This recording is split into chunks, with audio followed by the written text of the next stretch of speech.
Hi, I'm David Cantor with the law offices of David Michael Cantor, and welcome to my blog. Recently, the Los Angeles Times reported that Virginia Thomas, who is the wife of Supreme Court Justice Clarence Thomas, had earned over $680,000 during a 5-year period with the Heritage Foundation as a lobbyist. Now, the problem is Clarence Thomas forgot to check the proper box when reporting his wife's non-investment income. Basically, he checked the box that said none instead of her non-investment spousal income being $680,000 or whatever it was each particular year.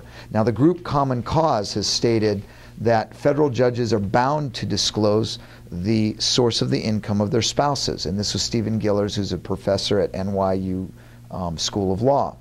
Now, he states it was not a miscalculation. He simply omitted his wife's source of income for 6 years, which is a rather drastic omission. It could be an oversight. Basically, Steven Lubet, who is an expert on judicial ethics at Northwestern University School of Law, said it's not a crime of any sort, but there is potential civil liability. Now, here's what's the problem. It has the appearance of impropriety. And with all judges, you can always go to a presiding judge and say, Judge, this judge over here needs to recuse himself. There's a potential conflict of interest.